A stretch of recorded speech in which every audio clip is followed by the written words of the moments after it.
be screwed, feel my own adrenaline. Yeah, I do just what I do, and I hope you let me in, yeah.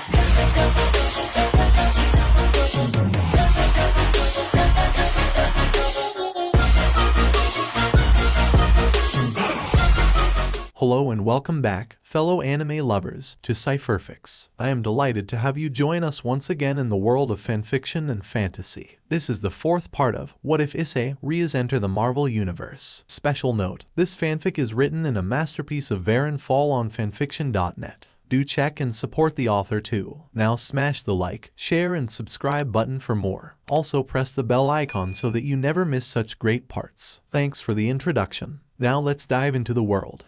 Sam? Sam? Issei shouted as the door to the lab opened, immediately running out and looking for Sam. Over here, Sam groaned from one of the couches, getting Issei to run over to him and check him. Holy SHT dude! Issei was in complete shock at Sam's condition. He had dozens of cuts across his face, a large one going across his forehead that had stitches in it.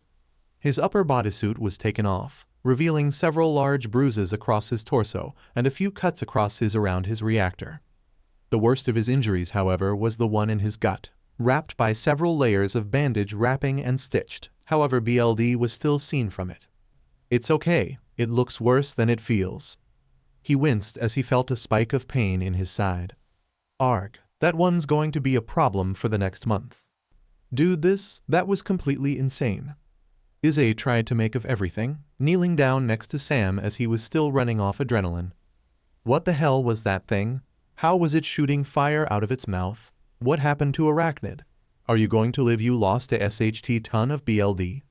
Slow down, eyes, slow down, Sam breathed as he clutched his side, letting the pain take its course for a few seconds before continuing. Avon's currently looking into whatever that thing was. All I know is that it was a mutant. As for what turned him into that thing, I have no DMN clue. And you don't need to worry about me bleeding out. Avon had biofoam injected into me while I was unconscious to stop the bleeding long enough to treat me. The medical equipment here then stabilized me. At his mention, several mechanical claws moved across the room, placing back into their storage space after dropping their bloodied attachments. As for Arachnid, we need to talk on that first, Sam muttered, attempting to sit up straight more. Whoa, take it easy, man, Issei said as he moved to push Sam back down, having him remain comfortable. You may be out of danger, but you're in horrible condition. What's wrong with Arachnid? Nothing. She's recovering at an impressive rate, at least her internal injuries have, Sam responded. She's all stitched up and will make a full recovery. But to treat her suit had to be removed. Wait, you mean she's... And that's what we need to talk about. Sam grunted in pain, stopping Issei's near slip of perversion. Drop the perv completely for now. She's recovering and I need you to keep this a secret. Well, duh, but what do you mean? We know her, motioning behind him with his left arm. Issei followed it, his eyes widening at what he saw. On a makeshift operating table, Haya was sleeping, having remained sedated for the duration of her swift operation. She wasn't naked like he thought, but was still only in her underwear, the tattered remains of her suit piled on another table across from her. Oh, FCK. Yeah, probably would have said the same if I wasn't in as bad shape I am, Sam chuckled before going to a cough, drops of BLD coming out as he placed a hand to his mouth. Man, if I didn't know any better I'd think you're on death's door. Do you have anything you need me to do to help you? Avon, get the Ivs out, Sam ordered, his coughing going down.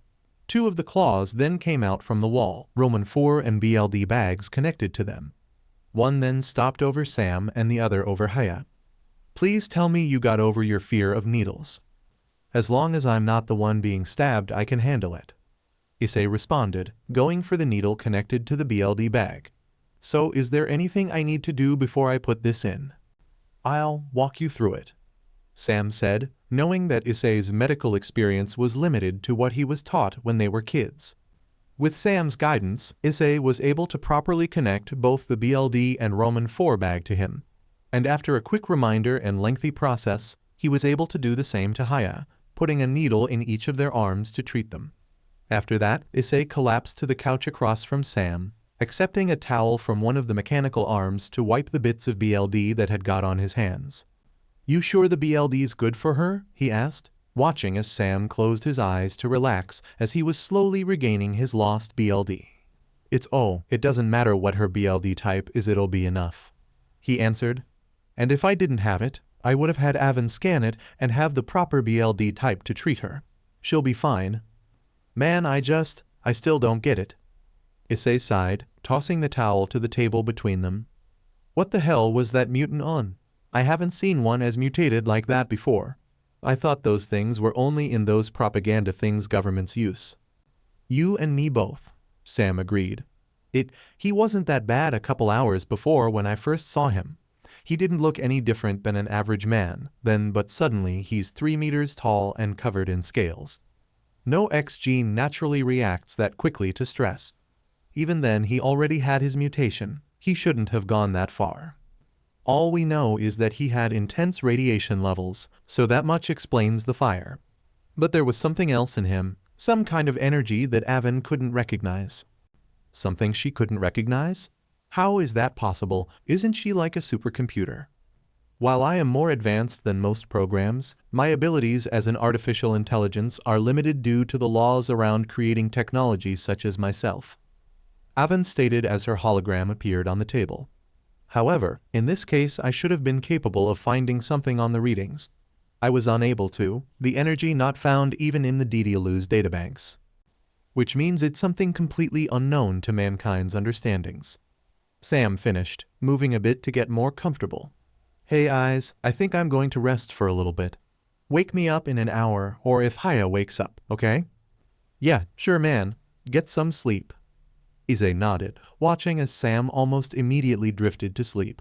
If it weren't for the subtle rise of his chest, Issei would have been concerned that Sam had just suddenly stopped breathing. "Mr. Hyodu, I would request that you assist with Mr. Daedalus' treatment." The AI spoke up as Sam rested, confusing Issei. "Is there something else wrong with him?" "His reactor has suffered minor damage during the battle with a mutant, which is causing him to lose power at a faster rate. I require you to remove it from his chest and place his energy cable in him to properly fix it." Yeah, no problem," he responded as he got up, going over to the cable and bringing it over to Sam. He then pressed down on it and twisted it out before connecting the cable, seeing Sam's breathing improve at the trade-off.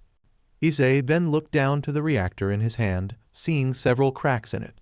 The suit had protected it from any severe damage, but he could see a few pieces of rock in it, along with a small trail of Sam's BLD that dripped on it. Shaking his head, Issei got back up and walked over to the same unit he had placed it in back then.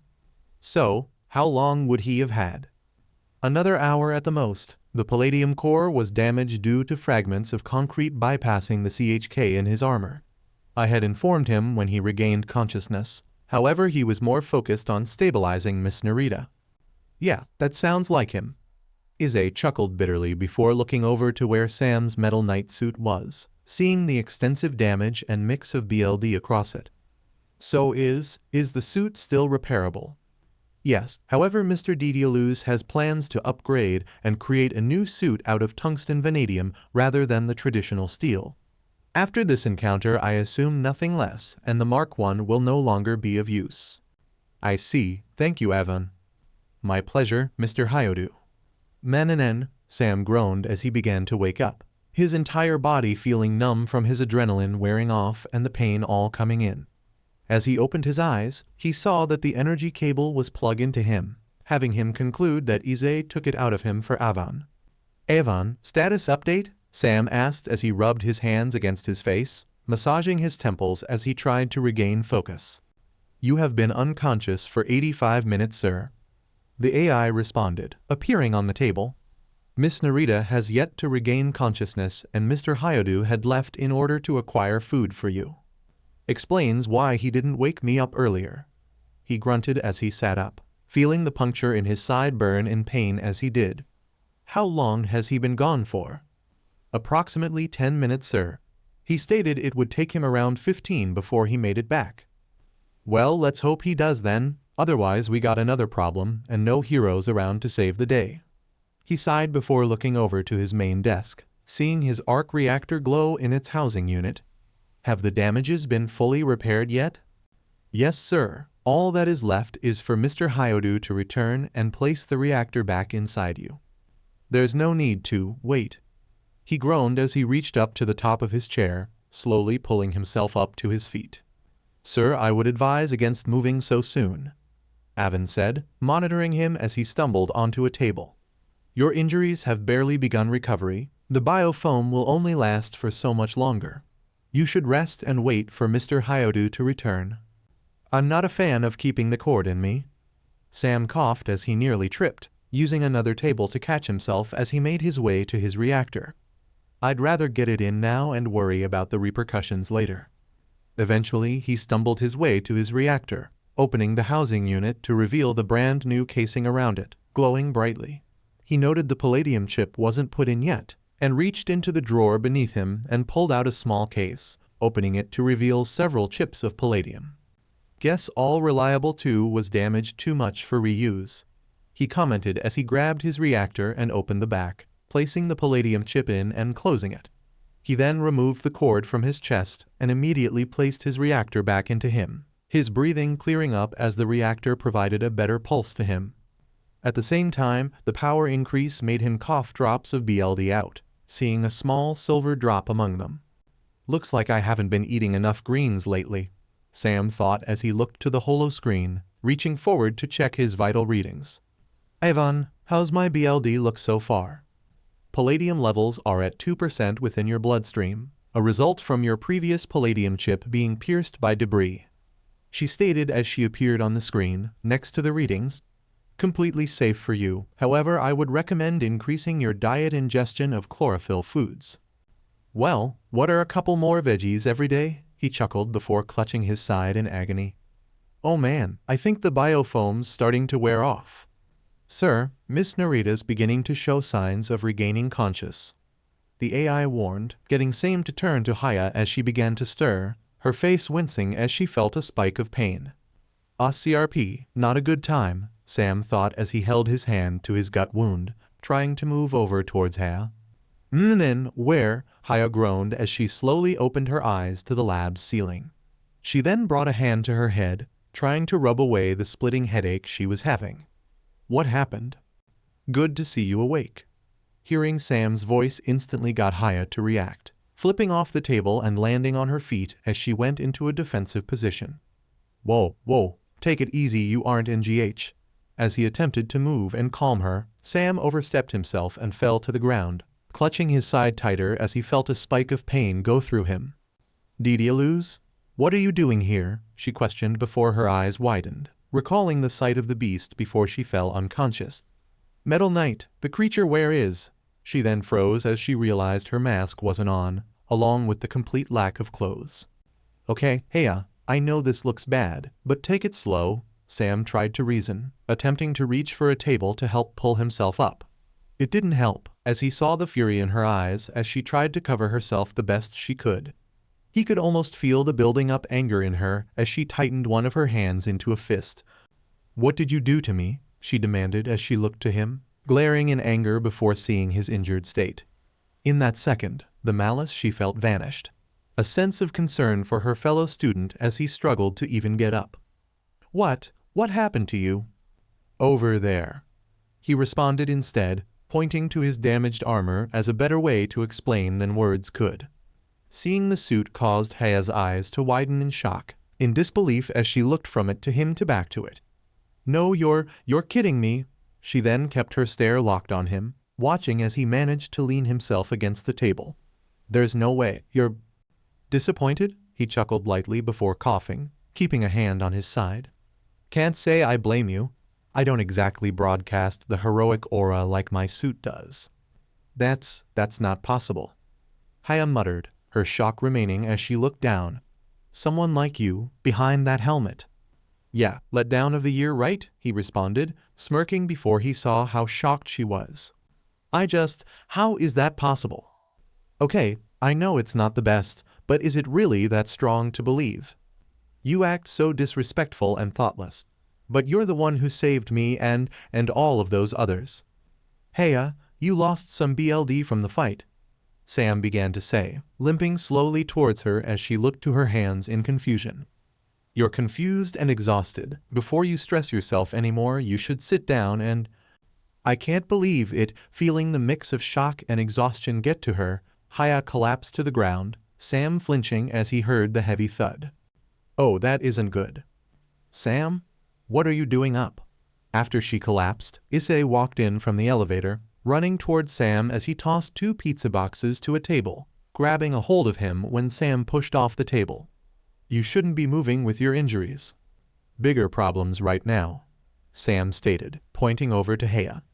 Oh, so now we have to deal with that? Issei sighed, walking Sam back over to the couch, sitting him down. This has been too long of a day. I don't want to hear it from the guy who doesn't have a hole in his stomach. It's just, how could you possibly be Metal Knight? Haya asked, sitting across from Issei and Sam, no longer in the shock she was in earlier. She was now wearing Sam's clothes, having been offered them since her suit was completely torn. Are you asking morally, intelligently, or methodically? Sam asked, taking a bite out of a slice of pizza. 'Cause I can give an answer for all 3 of them if you want to know. That right there, that kind of attitude is what I mean, she responded, narrowing her eyes at him. Your usual arrogance and superiority complex that you demonstrate every chance you get. It's almost like you feel the need to remind everyone that you're the progeny of the smartest man in the world. Tell you what, you grow being reminded about that and see how it affects you. Sam countered, sitting up as he did. Outside of my upbringing here, all anyone talks to me about is how I'm the son of Alexander Dedalus.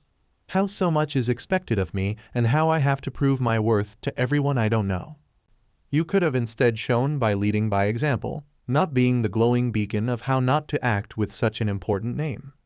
I'm not ashamed of my family name. I'm proud to be a Dedalus and I'll show it any chance I can get.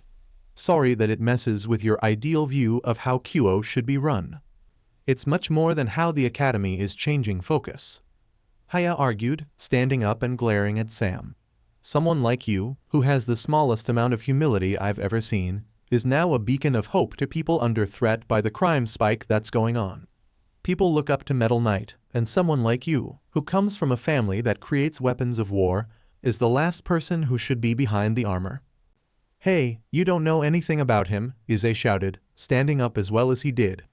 Sam's family might come from a history of making weapons, but that doesn't mean he's the same. He just killed the mutant that we were trying to take down. That armor is a weapon, Haya said, almost sounding betrayed as she crossed her arms.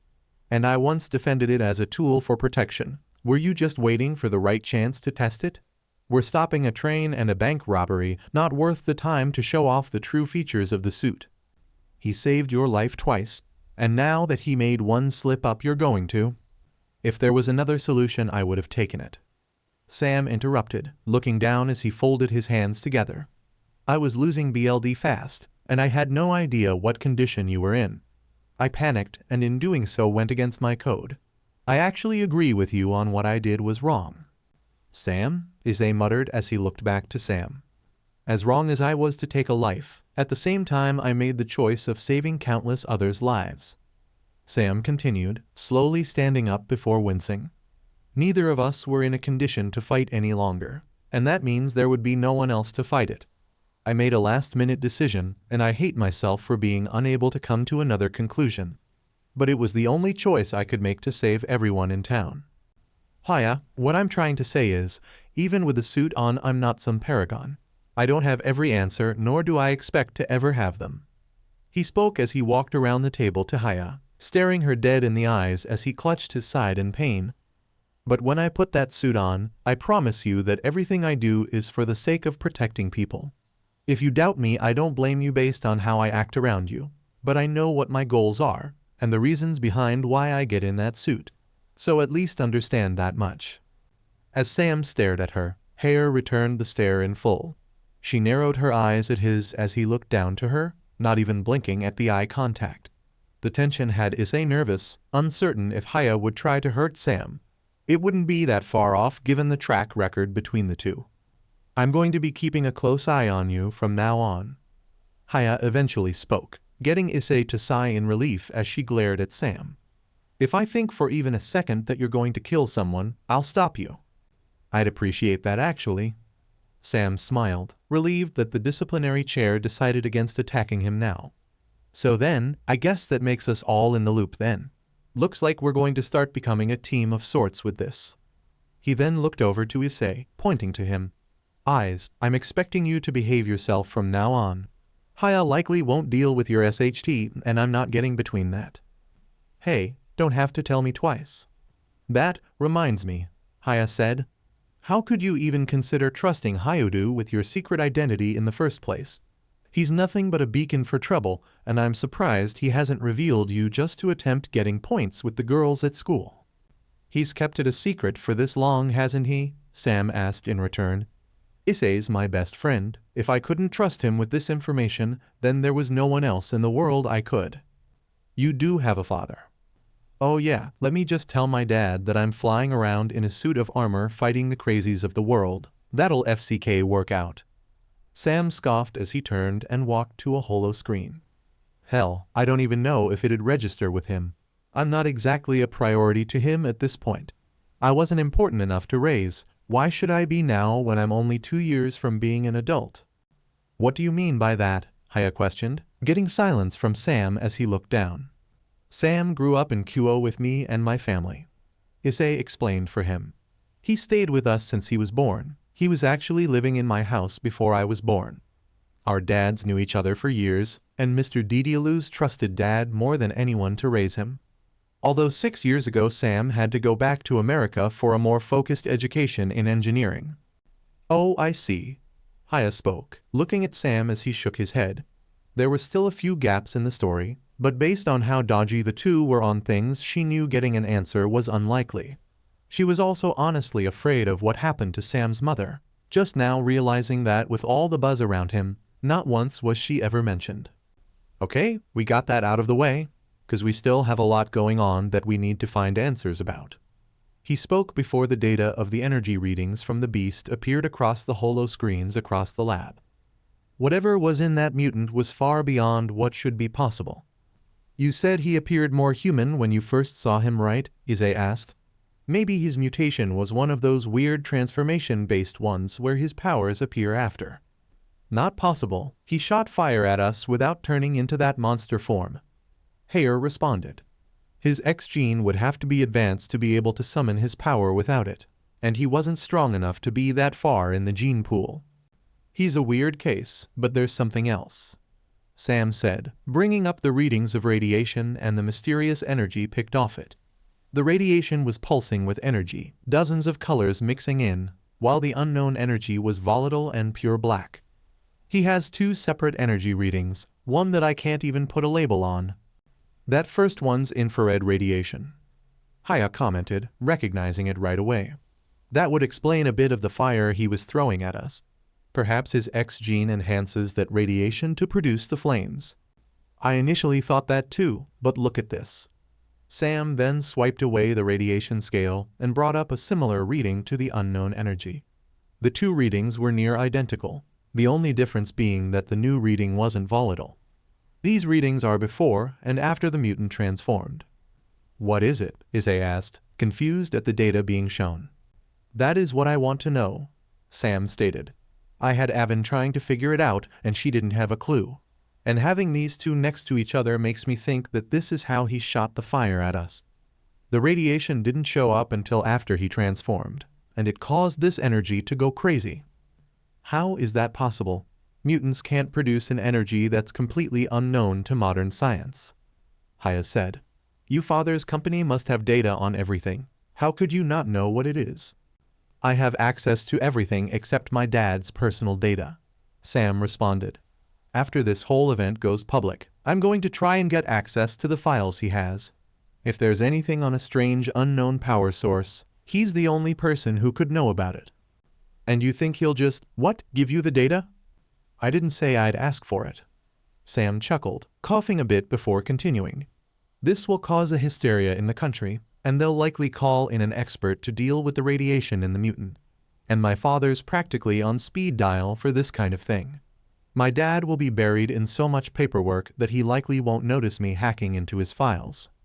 I don't know, man, that sounds bad. Issei spoke, feeling his arm twitch before scratching it. Digging is one thing, but what you're talking about is actually breaking the law. Don't you think that's a little too dangerous? Relax, what's the worst that'll happen? Sam asked. It's not like he'll actually do anything. Just give me a stern talk and cut my allowance for a month. He won't do anything serious to us. Sam, was the lab always so bright? Issei questioned, confusing both him and Haya as his speech took a noticeable decline. Man, I think I need to lie, bleh. His drivel then stopped as he passed out, collapsing onto one of the couches suddenly. What the hell is? Haya started as she turned to Issei, her eyes widening in shock as she felt fingertips across her head, completely caught off guard as she felt her conscience fade again. Not this, again. Guys, what is going? Sam at the last second turned to them, seeing a lock of golden hair before his vision was blocked by two palms. He felt a sudden weight of exhaustion go through him as his mind went fuzzy, not even able to tell that he was standing. Sorry, Sam, but I have orders, Denica said as she caught Sam before gently laying him down. A pair of golden armor covered her legs with scaled edges, glowing brightly with two silver gems at her knees. Your speed's improved, Denica. Your training must be going well, Rias commented as she appeared in the room, her glyph remaining below her after her teleportation. I wasn't able to completely hide my presence when I moved though, she commented, recalling when Issei flinched when she moved. Your power is a difficult one to MSTR. It's okay that you still haven't gotten that much down, Rias said as she walked up to Denica. Did you erase their memories?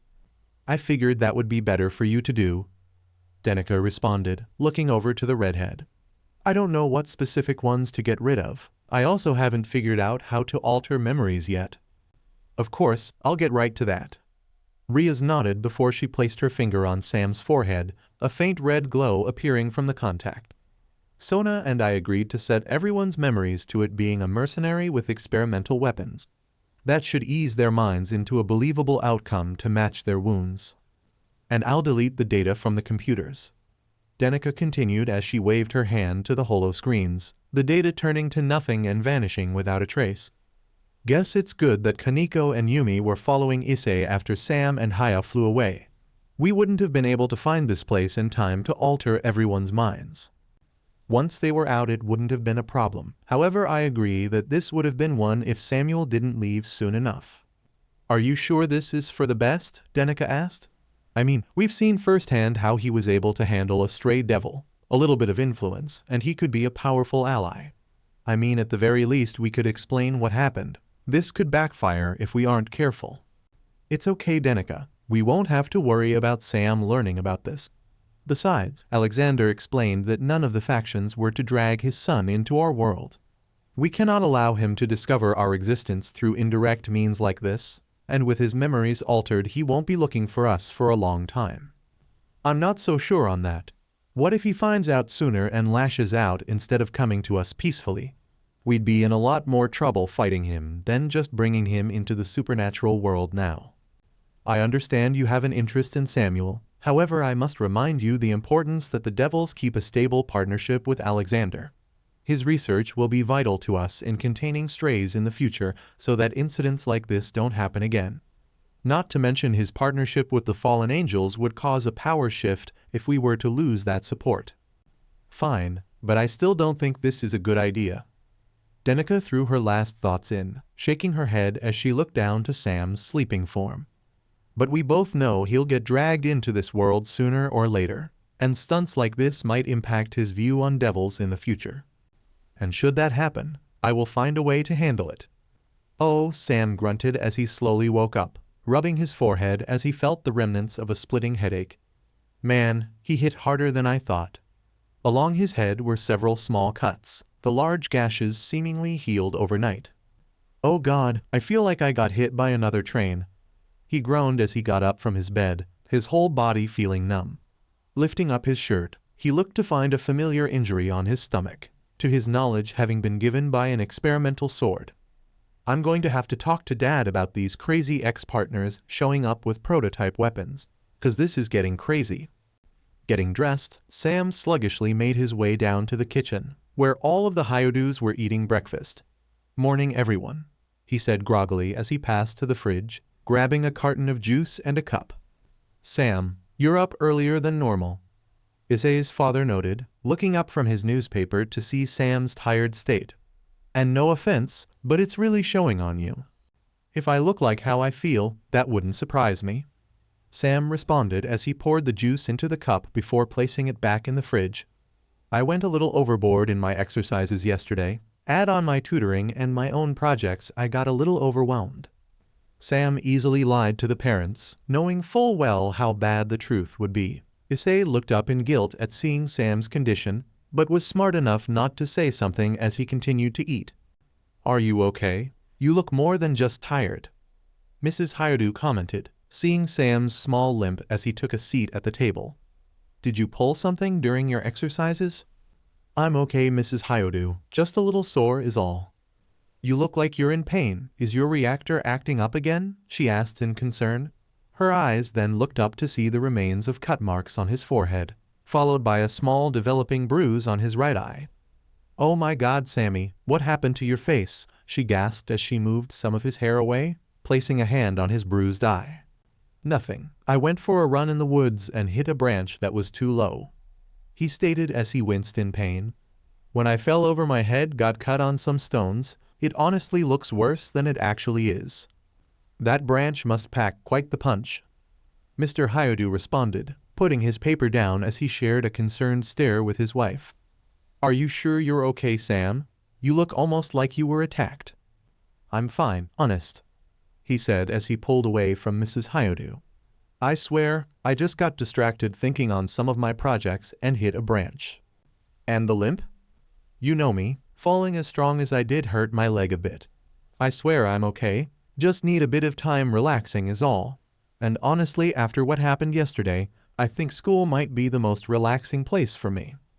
"Dude, you're telling me?" Issei sighed, being able to contribute now. "That guy was psychotic. The way that sword generated fire like that was insane.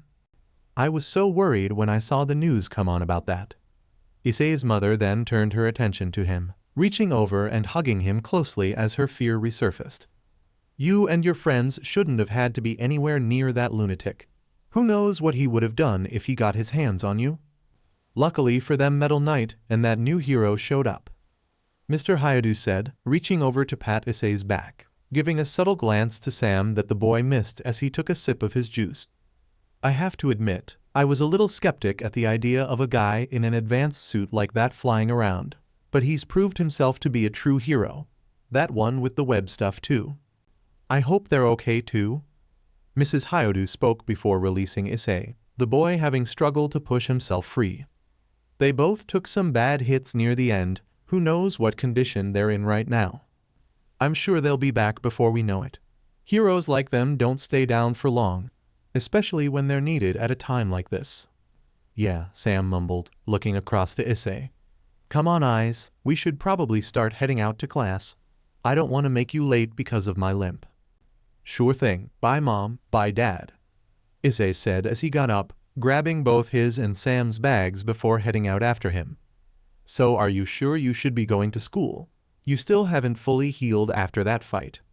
It beats staying home and having your parents probe me of everything that happened," he groaned, placing his hand over his injury as the pain made him wince.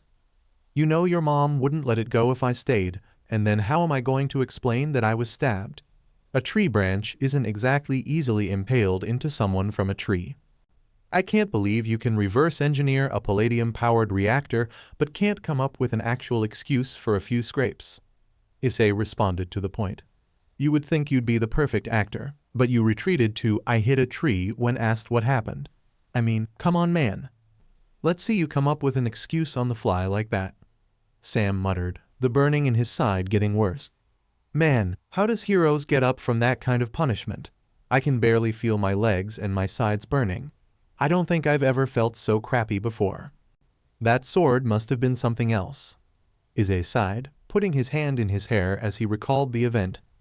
"That thing nearly cleaved my head off. I could feel the vibrations from it. I can't imagine what it did to you. Has Avon figured out what that thing was?" "I don't think. Let me check my," Sam spoke, reaching for his glasses in his bag, pausing as he found nothing. Huh, that's weird. I always leave my glasses in my bag when I'm not using them.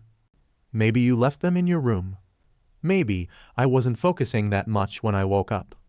Sam agreed, shaking his head as he felt a migraine come, getting a pain seethe from him. My head's been fuzzy since I woke. I should have got some Advil before leaving. I'm sure the nurse will have some. We can visit her when we get to the academy. The two then walked the rest of the way silently, Issei keeping an eye on Sam to watch him for any signs of further injuries. Kuo was much busier with dealing with the damage caused, but aside from that it wasn't much worse than it would be normally. The duo almost thought that the day would be near normal until they made it to the academy, where a different problem was going on. I'm telling you guys, I'm not crazy, Connor exclaimed as he stood in front of the fountain, a group of students around him as he spoke. There wasn't some rouge scientist in a suit with a sword, it was a full-blown monster. How are all of you able to forget this? You must have lost it while there's Smith. One of the students laughed. Seriously, a monster? Kuo might be seeing some crazy stuff going on, but that is beyond what is possible. But there was. It was some kind of giant lizard with fire powers. Look at the damage it caused. How could a sword and a barely advanced suit cause that kind of chaos? He had explosives, the attack was pre-planned. Another student shook their head. It wasn't, I was there. I know there was a monster, it wasn't just some crazy guy. Connor must be stressed, Issei muttered, recalling how reactive the boy was when they were in the fray. He's always been imaginative, give him a break, Sam said before walking up to the group, passing everyone and standing in front of Connor. All right everyone, that's enough, no need to surround the guy. He's been through a lot and needs the space, so why not just go to class and spend the day doing something more productive? Samuel, you can't seriously be supporting this, one student asked. He's making SHT up to sound like everything was more serious than it was. What I believe is irrelevant to his stress, and crowding him doesn't help. He then waved them off, putting emphasis to his point. Now move along, there's no more you should have to say. Listen to Didialuz. Half the crowd jumped in fear as Haya walked up from the other side of the fountain. Class starts in 10 minutes, you have no time to waste with Smith's stories. Get going, or there will be problems. The threat was more than enough to get the crowd to disperse, getting a collective sigh from her, Sam and Issei. One problem solved at least. You believe me, don't you Sam? Connor asked, getting the inventor to turn to him. I know what I saw, I'm not crazy. There was an actual monster there that fought Metal Knight and Arachnid, I swear it. Issei, you saw it too. I'm sorry man, but I never saw something like that. Issei responded, scratching the back of his head.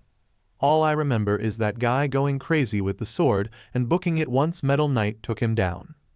Connor, I believe you saw it, but that might not have been what happened, Sam said supportively, placing a hand on his shoulder. When caught in stressful situations that leave bad memories, humans will often imagine things to help cope. Maybe this monster is your way to ignore the horrible things someone did. I know I saw it, Connor muttered, looking dejected at the notion. However, he relented and walked away, heading for class with his shoulders slouched. I know something's going on, but why is everyone else just forgetting it? Not what I wanted to deal with coming back to school. Sam groaned, placing the back of his hand onto his forehead, feeling his stress cause another headache. I can hear you on that, Haya agreed, rubbing her forehead as she nursed her own headache. The disciplinary chief then looked to Sam with a tired gaze. Listen Didialuz, we need to talk about what happened. Can you see me on the roof during your lunch break? Sure thing, I'll be there, Sam agreed, getting a nod from her before she walked away. As she did, he noticed the small limp in her steps, signaling she was still injured as well. Well, that's just great. One step at a time, Issei said, placing a supportive hand on Sam's shoulder. Come on, let's get you to the nurse. You can settle that after. Gladly.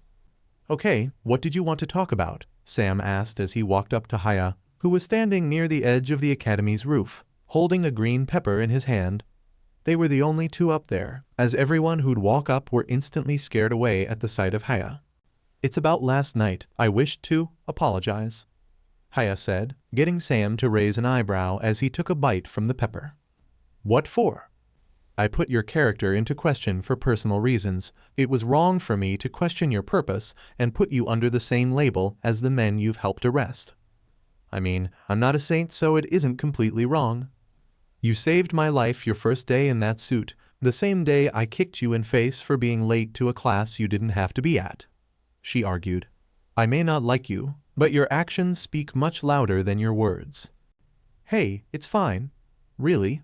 Sam stated. It's like what I said then, I know my own goals better than anyone.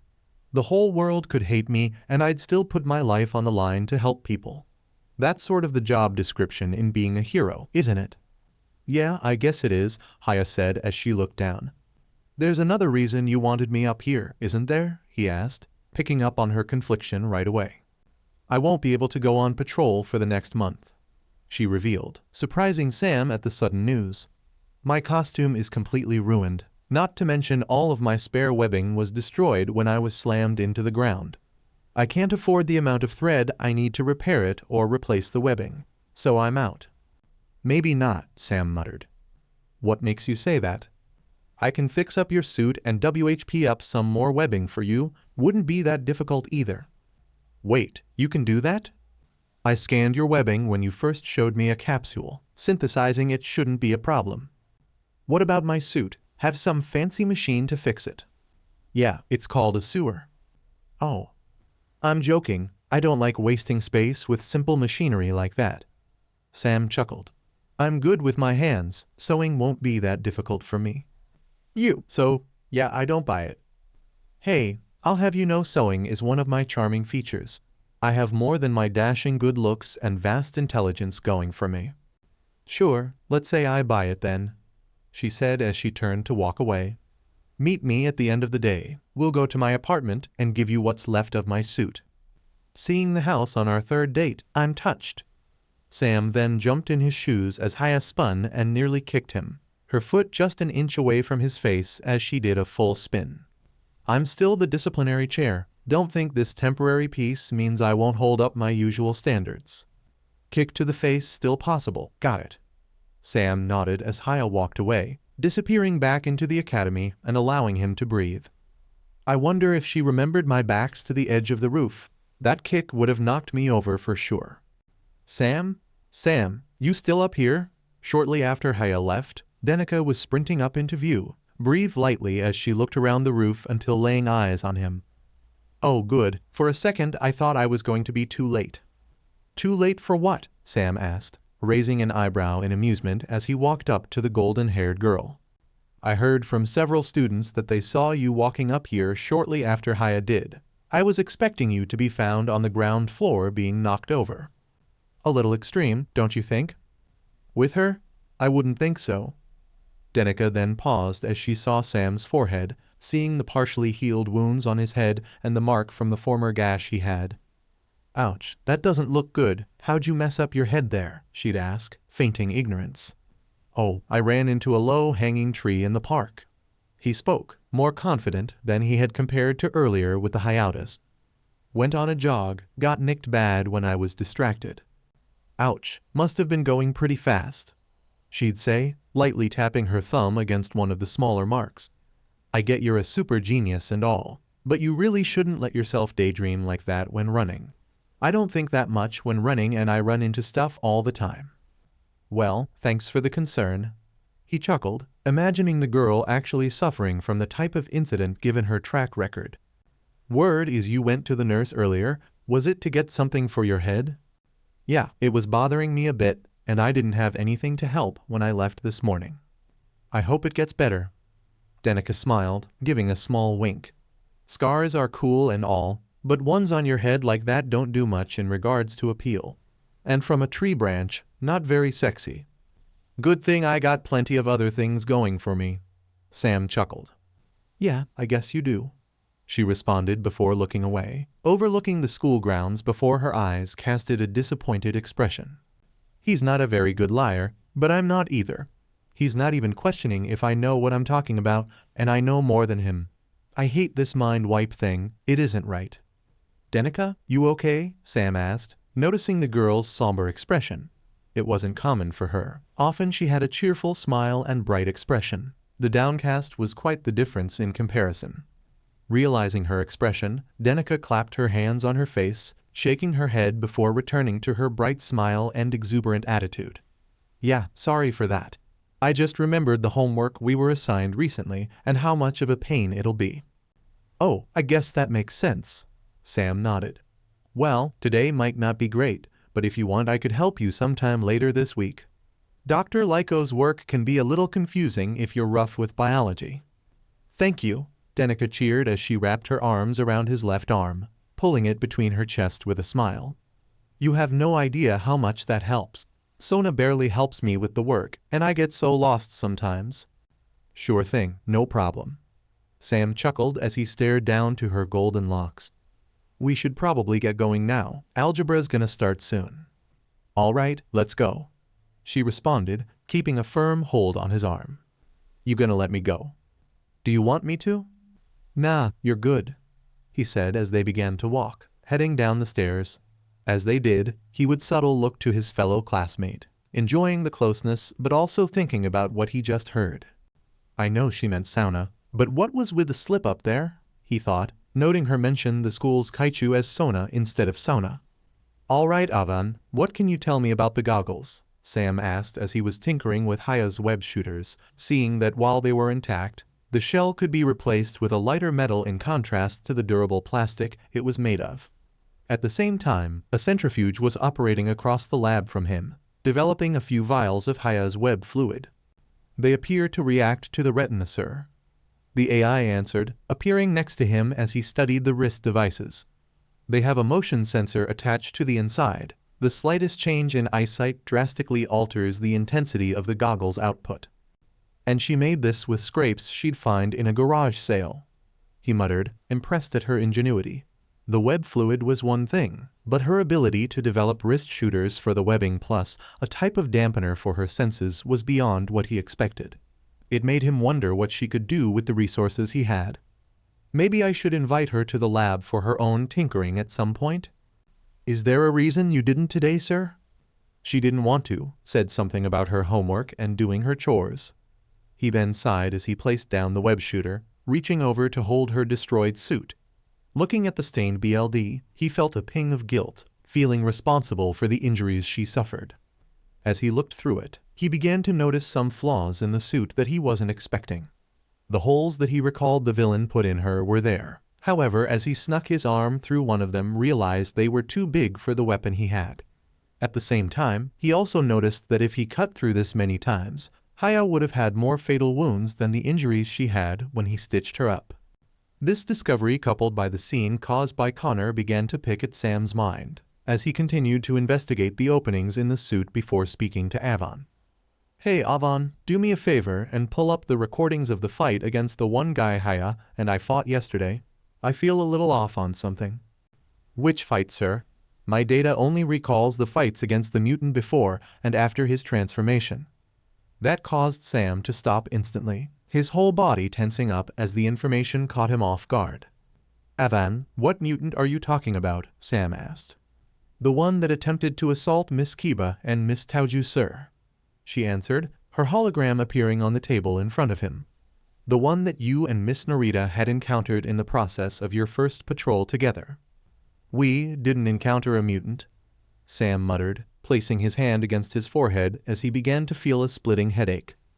Evan, double-check your databanks. I don't recall ever encountering a mutant yesterday, and I've only ever met Yumi during one of my tutoring sessions. No, sir, my data is accurate, Evan stated as she pulled up several screens, both with details of the stray devil's energy as well as the two encounters the heroes had with it. No way, Sam gawked as he stared at the recordings, his headache getting worse as the videos progressed. And after a look at the energy readings from the stray devil, he nearly slammed his head against the table to try and fight the pain. What the hell is this? Why is my head in so much pain? He cringed, biting his teeth as tight as he could as he struggled against the pain. Flashes of the fight then began to run through his mind, recalling the moments that were obscured in the recordings when the HUD was damaged. Slowly, the events of yesterday flooded back, until eventually he could recall back when he put the suit on when he fell unconscious. "Are you okay, sir?" Evan asked, noticing his residing pain. "Yeah, just processing everything," he muttered, taking deep breaths as he shook his head. "Evan, where was this data? I couldn't find this in my phone or even remember this happening. You had instructed me to place it within all of my internal subroutines. However, shortly after you explained the information regarding the mutant's energy to Mr. Hyodu and Miss Narita, suddenly the data was wiped from 437 of my subroutines." "You have 438. You mean to tell me someone managed to place in a virus that completely wiped almost an I's entire data log? While also knocking me, Haya and I's all within a few seconds of each other?" he questioned, finding the possibility impossible, with finding the lab alone being difficult to pull off. "How did the single subroutine work anyways?" "It was the security program your father gave you when he taught you to build a virtual intelligence program," Evan answered. "As for how the infiltrator managed to find the lab, I believe they followed Mr. Hyodu when he left to get you and Miss Narita food. And just when I thought I surpassed my old man in AI theory." "Did you get a recording of who it was?" In response to Sam's question, an additional screen appeared in front of the others, revealing the security footage from the time interval. In the fraction of a second, Sam watched as Issei and Haya went down, not even registering what happened until he was knocked out himself. All he saw at first was a golden blur, which went away after he fell. When the blur went away and revealed the person, Sam stood up from his chair in shock, recoiling in pain from his injuries but fighting it as he saw who it was. That's Denica," he gasped, barely able to register the golden-haired girl's sudden appearance. He then saw Rias teleport into the lab from a red glyph, causing him to stare in a mixture of horror and shock. "Rias even? What the hell happened?" "I believe they had involvement in the events regarding yesterday, sir," Evan theorized, pulling up a new energy reading as well as the stray devils. "My sensors were incapable of scanning Miss Entria, however I was capable of detecting Miss Gremory's. There was no direct similar source, however there were several similarities to the mutant you fought. And it's not the X gene that was forced into him either," Sam thought, looking at the two separate readings. He noticed it was the unknown energy it released before the transformation. However, he noticed that the energy between the two had multiple differences, especially in the output category. Even when the stray devil's volatile energy was at its max, it wasn't even able to reach the peak of Ria's readings. It had him thinking 100 miles a minute, trying to think how her not even raising a finger was producing stronger and more controlled energy than the stray devil. And they managed to delete almost everything. "I have no doubt, sir," as the camera feed glitched out shortly after the two's appearance. "However, I cannot detail nor confirm if they were the ones who erased your memories. I can only estimate the chances from what they performed to my subroutines are at 89.6% chance that they were." "What the hell is going on?" Sam wondered, massaging his head as he tried to process everything that was brought before him. "None of this makes a lick of sense. How could either of them even manage this? They don't have the X gene, but there's no way humans were capable of doing this." He then leaned back onto his seat, looking up to the energy readings, biting his thumb as he contemplated his next actions. "What about the others? Rias is the president of the Occult Research Club and Denica is a part of the student council. Could we confirm if they are in the same boat as them?" "That would require further research, sir," Evan informed. "We would need to get a reading on them and determine if there's a similar energy reading." "Like that's going to be easy," he muttered in response. Bringing the proper equipment for the most accurate reading would obviously go wrong. Everyone would question why there's so much machinery, not to mention I couldn't possibly carry it myself, and I can't let eyes know about this yet.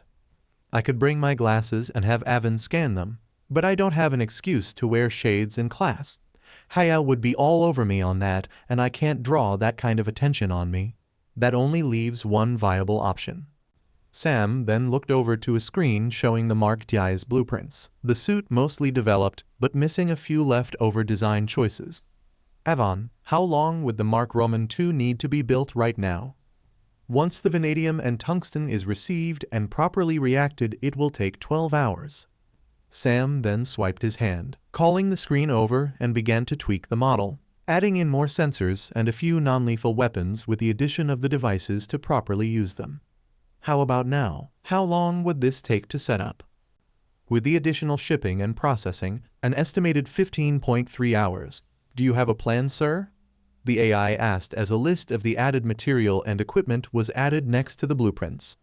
Trying to gather research during the day will prove too difficult with little chances of success, he'd say as he stood up.